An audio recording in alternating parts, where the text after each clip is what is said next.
सुनो रे राम कहानी, राम कहानी सुनो रे राम कहानी। श्री राम जय राम, बोलो श्री राम जय राम, बोलो श्री राम जय राम, श्री राम जय राम, जय जय श्री सीताराम।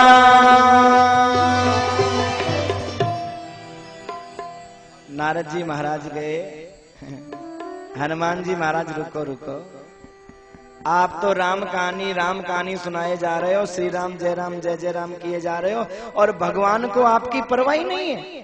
क्या मतलब? हनुमान जी ने पूछा, क्या हम समझे नहीं? बोले महाराज, आज मैं भगवान के पास में गया, मैंने एक रजिस्टर देखा जिसमें भक्तों का नाम था।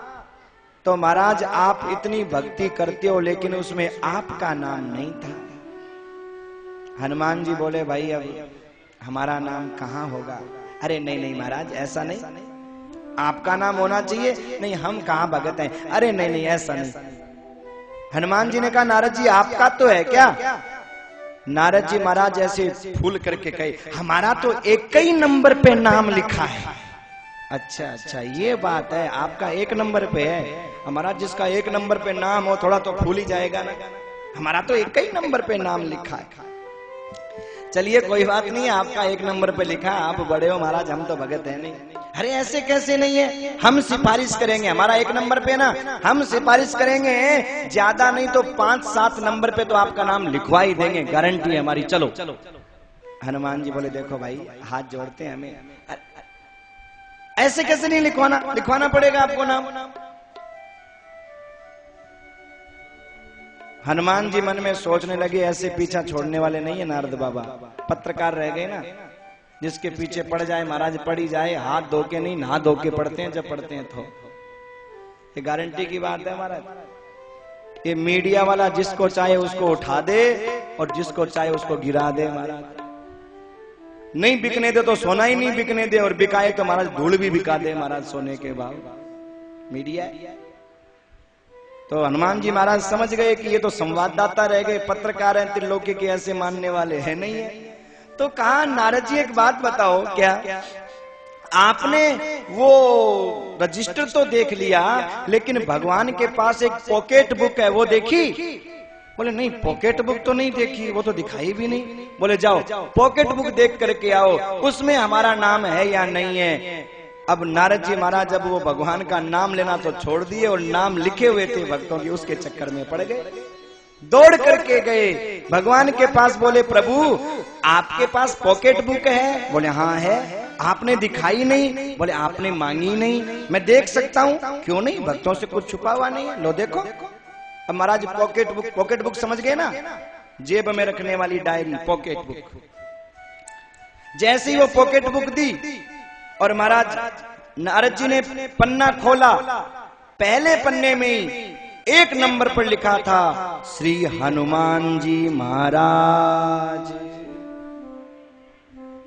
नारद जी के समझ में नहीं आया ये क्या चक्कर, रजिस्टर में एक नंबर पर मेरा नाम और पॉकेट बुक में एक नंबर पर हनुमान जी का नाम, ये मामला क्या? कुछ महाराज ढीले हो गए। पूछा प्रभु ये चक्कर क्या है? अभी तक न तो पॉकेट बुक पूरी भरी है, अगर पूरी पॉकेट बुक भर जाती तो सोचते उसके बाद में रजिस्टर चालू किया होगा, रजिस्टर भर जाता तो सोचते पॉकेट बुक बाद में चालू की होगी। दोनों आधे आधे खाली हैं और एक में मेरा नाम, एक में हनुमान जी का नाम। प्रभु ये चक्कर क्या है? भगवान कहने लगे नारद ये जो रजिस्टर में नाम है ये मेरे उन भक्तों के नाम हैं जो मेरा भजन करते हैं, और ये पॉकेट बुक में जो नाम है ये मेरे उन भक्तों के नाम हैं जिनका मैं भजन करता हूँ, जिनका भजन मैं करता हूँ, कहीं भूल नहीं जाऊं इसलिए पॉकेट बुक में नाम लिख करके रखता हूँ महाराज। हनुमान जी महाराज तो है। हनुमान जी को देख के भगवान राम कहते हैं हे हनुमान समदर्शी मोए कह सब लोगू, सब समदर्शी कहते हैं लेकिन तुमको देख करके थोड़ा सा विषमदर्शी हो जाता हूँ। लगता है, विशेष भक्त है महाराज। और एक बात देखो, हनुमान जी नहीं होते तो सीता का पता भी नहीं लगता। अब महाराज घरवाली खोज के लाया है तो उसका विशेष तो पक्ष लेना ही पड़ेगा ना, है कि नहीं?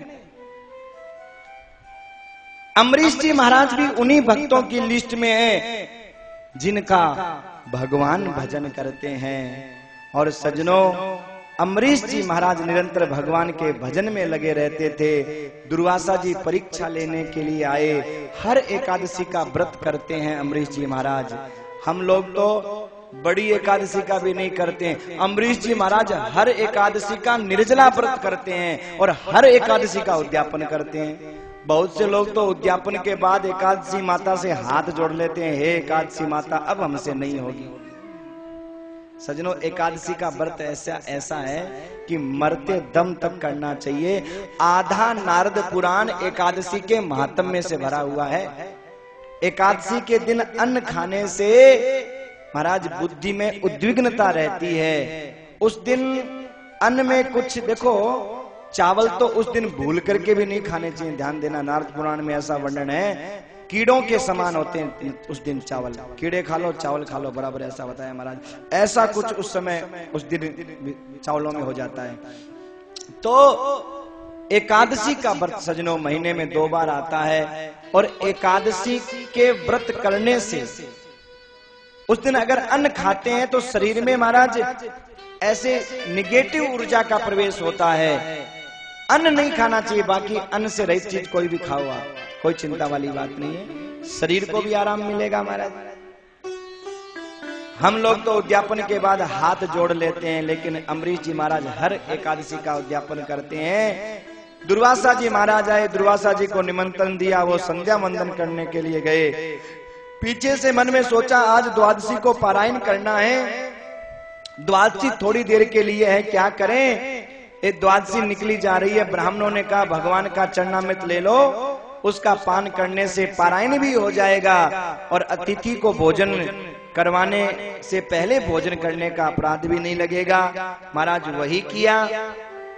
दुर्वासा जी महाराज आए और दुर्वासा जी को जब सारी बात पता चली तो क्रोध के मारे आग बबूला हो गए और कहने लगे, अच्छा अम्बरीश तू अपने आप को इतना बड़ा मानने लगा, एक संत को निमंत्रण देने के बाद में और तूने बिना भोजन करवाए पारायण कर लिया, अब देख मैं क्या करता हूँ। और महाराज जटा उखाड़ करके पटकी और कृत्या प्रकट कर दी। कृत्या खाने के लिए दौड़ी, लेकिन महाराज अम्बरीश की रक्षा तो भगवान का सुदर्शन चक्र करता है। सुदर्शन चक्र ने कृत्या को मारा और बाबा के पीछे दौड़ी। बाबा ने मन में सोचा मेरे को और मारेगी महाराज। आगे आगे बाबा भाग रहे हैं, पीछे पीछे चक्र। भागते भागते भागते महाराज सब जगह गए, कहीं बैठने के लिए भी नहीं कहा। शिव जी के यहाँ गए तो उन्होंने भी कहा निकल जा, ब्रह्मा जी ने भी कहा चला जा, ब्रह्मलोक नष्ट हो जाएगा। भाई कहाँ जाऊं? अरे बोले जिनका चक्र है उनके पास में चला जा। दौड़ करके भगवान के पास में गए। भगवान बोले चक्र तो मेरा है, लेकिन मेरा हृदय मेरे पास में नहीं है। कहाँ चला गया? अहम भक्त पराधीनो स्वतंत्र इव द्विज साधुभिर्ग्रस्त हृदयो भक्तिर भक्त जन प्रिय है। भक्त मेरा ध्यान करते करते मेरे हृदय की चोरी कर लेते हैं। मेरा हृदय तो भक्तों के पास है, भक्तों का हृदय मेरे पास है। महाराज कोई उपाय बता दो। उपायम कथयिष्यामि तव विप्र सिनुष्व तत् अयम यात्मा विचारस्ते यतस्तु यातु वै भवान। अरे जिनका अपराध किया है वहीं जाओ भगत के पास। और अम्बरीश जी के पास में दौड़ करके आए और सजनों अम्बरीश जी वहां हाथ जोड़ करके खड़े थे इंतजार में। जैसे ही आए वैसे ही गले लगा लिया और चक्रराज को फिर अम्बरीश जी ने शांत किया। कहने लगे दुर्वासा जी कि इसे कहते हैं भगवान का परम भक्त। मैंने इतना बड़ा अपराध किया लेकिन फिर भी महाराज क्षमा कर दिया, क्रोध नहीं किया। क्रोध करने वाला नहीं होता महाराज भगवान का भक्त। क्षमा बड़न को चाहिए छोटन को उत्पात, कहा रही हरि को घट्यो जो भृगुमारी लात। मानधाता का चरित्र सुनाया, सोबरी का चरित्र सुनाया। सजनों, एक सोबरी नाम के महात्मा यमुनांतर जले मग्नस तप्यमान परंतप निवृत्तिम मीन राजस्य विक्षय मैथुन धर्मिणः। एक सोबरी नाम के महात्मा थे, जमुना जी में डूब करके तपस्या करते थे, पानी में डूब करके, कोई परेशानी नहीं, डूब के तपस्या कर रहे थे। लेकिन हुआ क्या, उन्होंने पानी में आंख खोलना सीख लिया, ऐसे आंख खोलने लग गए पानी में। बस मामला यही गड़बड़ हो गया। जब आंख खोलना सीख लिया, एक दिन क्या देखा, एक मछली और उसका पति दोनों क्रीड़ा कर रहे हैं, साथ में बच्चे भी पीछे पीछे दौड़ रहे हैं। सोबरी महात्मा की बुद्धि खराब। जानते हो ये कथा क्यों सुनाई जा रही है? इसलिए कि इंसान ज्यादा, चाहे कितना ही बड़ा ज्ञानी हो, ध्यानी हो, तपस्वी हो, सिद्ध हो, साधक हो, कभी अपने ऊपर भरोसा मत करना। ये आंखें थोड़ी सी भी गलत जगह गई, फोटो खींची, जिंदगी खराब। गारंटी की बात है महाराज। उस दृश्य को आंखों ने कैद कर लिया। अगर आंखें खोलना नहीं सीखते तो शायद ऐसी नौबत नहीं आती, पर महाराज आंख रूपी कैमरे ने फोटो खींच ली और खींचने से मामला गड़बड़ हो गया। मन में सोचने लगे हमारी जिंदगी तो ऐसी बेकार गई। क्यों? बोले इससे अच्छा तो हम भी शादी करते, हमारे भी पत्नी होती, बच्चे होते, आहा, हमें भी स्वामी जी करती, गरम गरम पकौड़ी बना करके खवाती के जी लियो जी थोड़ो चरको मुंडो कर लियो, कदे कती लियो मुठ्ठो मुंडो कर लियो। बाबा ने कुण के मिठो मुंडो कर लियो और चरको मुंडो कर लियो। महाराज बुद्धि खराब हुई, तपस्या छोड़ दी, पानी से बाहर निकले। मानधाता की 50 कन्याओं के साथ में महाराज विवाह किया। सजनों, आप कहोगे 50 कन्याओं के साथ कैसे विवाह किया? अपने 50 रूप बनाए और 50 रूप बनाने के बाद 50 मंडपों में एक साथ बैठ करके उन कन्याओं के साथ विवाह किया। एक दिन उनको ज्ञान हुआ और जब ज्ञान हुआ तो महाराज सब कुछ छोड़ करके वापस तपस्या में लग गए। ये कथा शिक्षा देती है कि हमारी जो ये आंखें और कान हैं, ये महाराज शरीर में अनेक प्रकार की गंदगियां प्रवेश करा देते हैं। त्रिशंकु का चरित्र सुनाया और त्रिशंकु के चरित्र के बाद हरिश्चंद्र का चरित्र सुनाया। सजनों, हरिश्चंद्र जो हैं वो सत्य व्रत के लिए पहचाने जाते हैं। सत्य के साथ में राजा हरिश्चंद्र का नाम जुड़ता है, जहां सत्य का नाम आए। क्यों? क्योंकि राजा हरिश्चंद्र ने सत्य व्रत निभाने के लिए कठिन परिस्थितियों में भी अपने धर्म का त्याग नहीं किया। कठिन प्रतिकूल परिस्थितियों में भी। हमारे यहाँ तो थोड़ी सी कोई मुसीबत आई, हम सब कुछ छोड़ देते हैं महाराज। 2 मिनट में धर्म को छोड़ देते हैं, 2 मिनट में कर्म को छोड़ देते हैं और भगवान को 4 गालियां और देते हैं। तूने भगवान दिया क्या है? हा? क्या दिया? हमें दुख ही दिए, संकट दिए, कष्ट दिए। हरिश्चंद्र के चरित्र से शिक्षा लो कि जीवन में चाहे कितने भी संकट आ जाए, कितना भी दुख आ जाए, लेकिन कभी घबराएंगे नहीं। ये हरिश्चंद्र का चरित्र हमें शिक्षा देता है। कितने भी संकट आए, कितने भी दुख आए, कितनी भी तकलीफ आए, लेकिन घबराएंगे नहीं। दुख में मत घबराना पंछी, ये जग दुख का मेला है। दुख में मत घबराना पंछी, ये जग दुख का मेला है। दुख में मत घबराना पंछी, साथी ये जग दुख का मेला है। चाहे भीड़ लगी अंबर में उड़ना तुझे अकेला है। चाहे भीड़ लगी अंबर में उड़ना तुझे अकेला है। बोलो राम राम राम बोलो राम राम राम बोलो राम राम राम बोलो राम राम राम बोलो राम राम राम बोलो राम राम राम बोलो राम राम राम बोलो राम राम राम। चाहे जिंदगी में कितना भी दुख आ जाए, कितना भी संकट आ जाए, लेकिन महाराज कभी घबराना नहीं चाहिए। कितनी भी तकलीफ, कितना भी संकट, कितना भी दुख।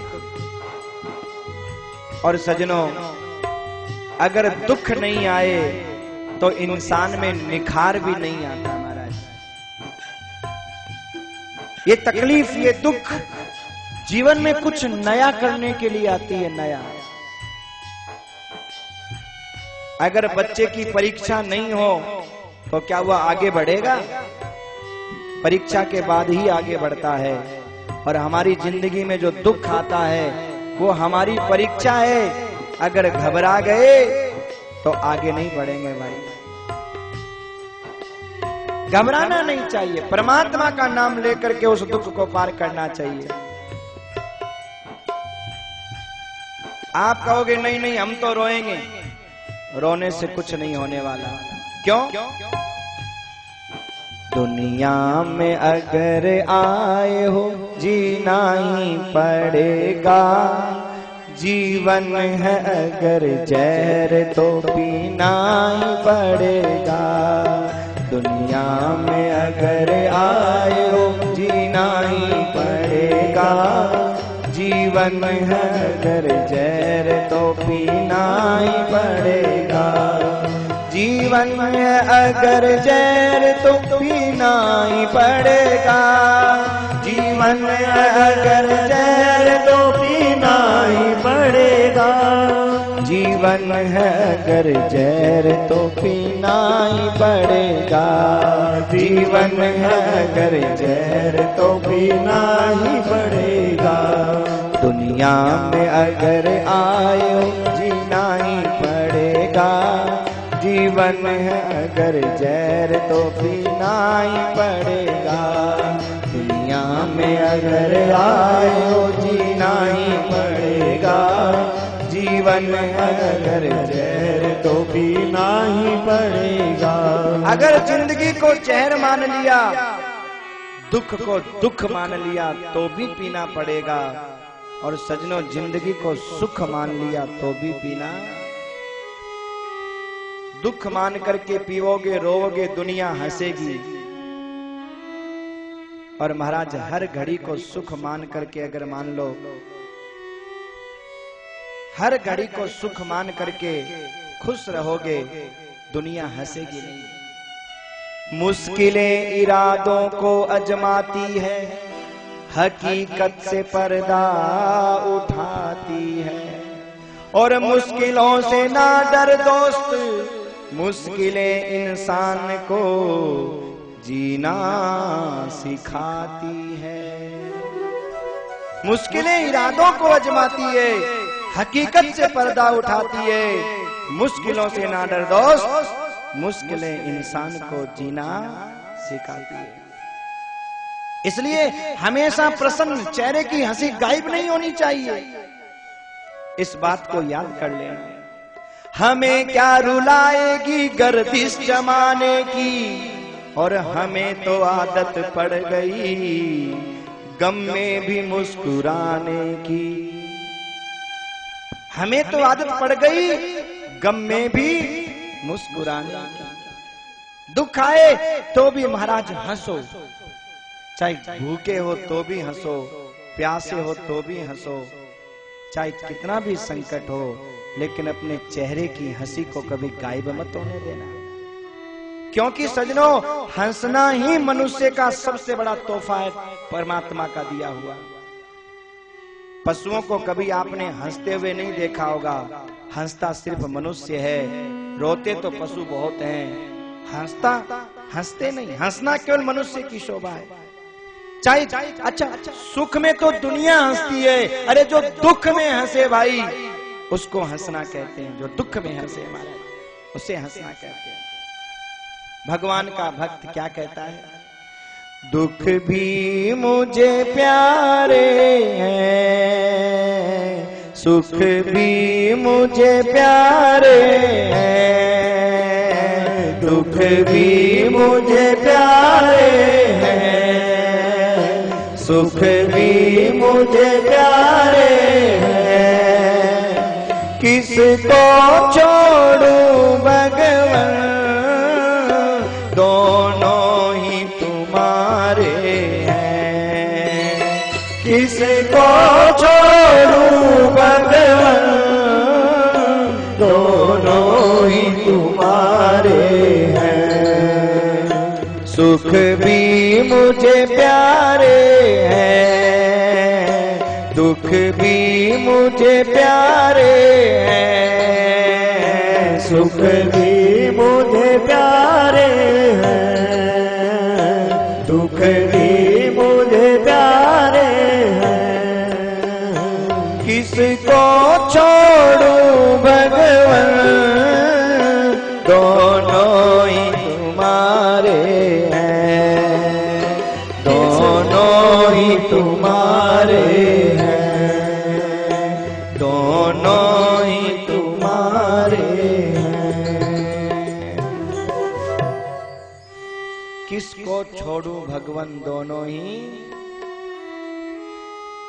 और सजनों, हरिश्चंद्र का ये चरित्र हमें जीवन में शिक्षा देता है। सपने में दान दिया था, सपने में विश्वामित्र लेने के लिए आ गए। अब सजनों बिकना क्यों पड़ा? अरे भाई दान कर दिया लेकिन बिकना क्यों पड़ा? क्योंकि सजनों दान बिना दक्षिणा के अधूरा होता है। आज आप देखो कोई भी काम में हम दक्षिणा देते हैं। भोजन कराया तो दक्षिणा दी, पूजा की तो दक्षिणा दी, पाठ किया दक्षिणा दिया, कोई घर में गए दक्षिणा दी। दक्षिणा क्यों देते हैं? यज्ञ की पत्नी का नाम है दक्षिणा। हम चाहे वो भोजन यज्ञ करें चाहे ज्ञान यज्ञ करें, बिना दक्षिणा के यज्ञ पूरा नहीं होता। और जो हरिश्चंद्र ने दान यज्ञ किया, अपना राज्य दान दिया, उस दान की दक्षिणा देने के लिए हरिश्चंद्र को बिकना पड़ा। महाराज विश्वामित्र जी ने कहा, हरिश्चंद्र या तो दक्षिणा दे देना या फिर झूठा बन जाना। हरिश्चंद्र ने कहा मैं दक्षिणा दे दूंगा।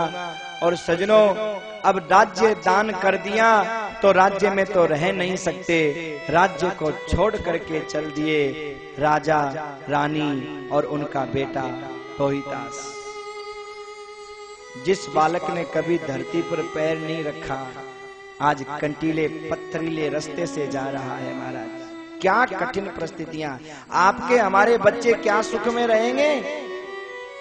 रोहितास गलीचों पर चला करते थे, फूलों पर चला करते थे। महारानी तारा कभी धरती पर पैर नहीं रखती थी। हरिश्चंद्र ने कहा, देवी तुम अपने पियर चली जाओ। तारा कहती है, नहीं स्वामी, सुख में साथ दिया है तो दुख में भी साथ दूंगी, नहीं जाऊंगा। देखिए, इसलिए कहते हैं धीरज धर्म मित्र अरु नारी, आपत्ति काल परख एहि चारी। कहां चले जाओ? नहीं। और रानी तारा आज जंगल के कंटीले पथरीले रास्तों से महाराज जा रही है। चलते चलते भूख लगी, प्यास लगी, बालक रो रहा है। जिस बालक के लिए 56 भोग आगे धरे रहते थे, बिना मनोहार जो कभी किया नहीं करते थे, आज वो बालक महाराज एक एक दाने के लिए रो रहा है, मांग रहा है, लेकिन देने वाला कोई नहीं। कैसा कठिन परिस्थिति, कैसा प्रतिकूल समय आ गया महाराज, कितना प्रतिकूल समय। देने वाला कोई नहीं। धीरे धीरे समय बीतने लगा। अंतिम दिन था दक्षिणा का, अंतिम दिन। विश्वामित्र ने कहा, राजन आज या तो दक्षिणा दे दो और नहीं तो असत्यवादी बन जाओ। विश्वामित्र की बात सुनकर के हरिश्चंद्र ने विचार किया, अब मेरे पास में मेरे को बेचने के अलावा और कोई दूसरा रास्ता है ही नहीं। और काशी नगरी में अपने को बेचने के लिए तैयार कर दिया। रानी तारा से कहा, तारा अब तुम मेरा साथ नहीं दे सकोगी, अब तुम अपने मायके चली जाओ, पिता की यहाँ चली जाओ। देखो देवी, अब जिद नहीं करते, ये संकल्प मैंने लिया, तुम इसमें क्यों दुखी हो रही हो, तुम अपने मायके चली जाओ। तारा कहती है, नहीं स्वामी, अगर बेचने का नंबर भी आएगा तो पहले मैं बिकूंगी और फिर आपका नंबर आएगा। आज तक सुख में आपने पहले मेरे को आगे रखा, तो आज दुख में भी मैं ही आगे रहूंगी, आप आगे नहीं। और अपने पतिव्रत धर्म को निभाने के लिए रानी तारा, अयोध्या की महारानी, आज सजनों बिकने के लिए तैयार है। एक ब्राह्मण ने रानी को खरीदा, छोटा सा बालक, वो बालक रोहितास रोने लगा, पीछे दौड़ा, ब्राह्मण ने धक्का दे दिया। रानी हाथ जोड़ के कहती है, ब्राह्मण देवता इस बालक को साथ ले चलो। क्यों? अगर ये बालक साथ होगा तो मैं इसको देख करके जी लूंगी, ये मेरी आत्मा है, मेरा कलेजा है, और अगर ये साथ नहीं होगा तो मेरा काम में मन नहीं लगेगा। ब्राह्मण ने कहा, इसके लिए मेरे पास रोटी नहीं है। कहा, ब्राह्मण देव जो मेरे को दोगे ना उसी में मैं अपना बच्चे को खिला दूंगी, आपसे अलग से मैं कुछ नहीं मांगूंगी। और बालक को साथ में ले लिया। और सजनों, अब राजा हरिश्चंद्र ने अपने आप को बेचने के लिए बोली लगाई। एक कालू नाम का चंडाल जो शमशान का ठेका लिया हुआ था मुर्दे जलाने का, उसने कहा, मैं तुम्हें खरीद सकता हूं, लेकिन मेरा जो काम है अगर तुम्हें वो मंजूर हो तो।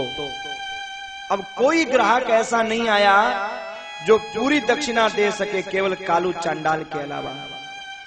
राजा ने मन में सोचा, चाहे शमशान में मुर्दे जलाने पड़े, लकड़ियां काटनी पड़े, लेकिन मेरा सत्य व्रत नहीं टूटना चाहिए। और जिस राजा ने सजनों जिंदगी में एक गिलास पानी अपने हाथ से उठा करके नहीं पिया, दास दासियां नौकर चाकर जिसके लगे रहते थे, वो राजा आज अपने सत्य व्रत को निभाने के लिए और शमशान में चिता की लकड़ियां उठा रहा है, चिताएं जला रहा है, कर ले रहा है। आपत्ति ने, विपत्ति ने अभी भी पीछा नहीं छोड़ा, अभी आपत्ति खत्म नहीं हुई। एक दिन की बात सजनों, रोहितास जंगल में फूल तोड़ने के लिए गया, और जब फूल तोड़ने के लिए गया तो महाराज काल नाग बन करके, सांप बन करके बालक को डस लेता है। और जब बालक को डस लिया, रानी तारा को पता चला, रोने लगी, हे विधाता, भले ही हमारे प्राण ले लेता, लेकिन हमारी आंखों के सामने हमारे बच्चे को तो नहीं दे जाता। माँ बाप की कमजोरी होती है उसकी संतान। और सजनों, आज हरिश्चंद्र देखते हैं अपनी औलाद के आगे टूटता है या नहीं टूटता है, इसलिए आज औलाद को भी काल ने डस लिया। रानी तारा दौड़ी दौड़ी गई अपने लाल के पास में, और जाकर के रानी तारा अपने लाल को उठाती है और कहती है, डस गयो कालो रे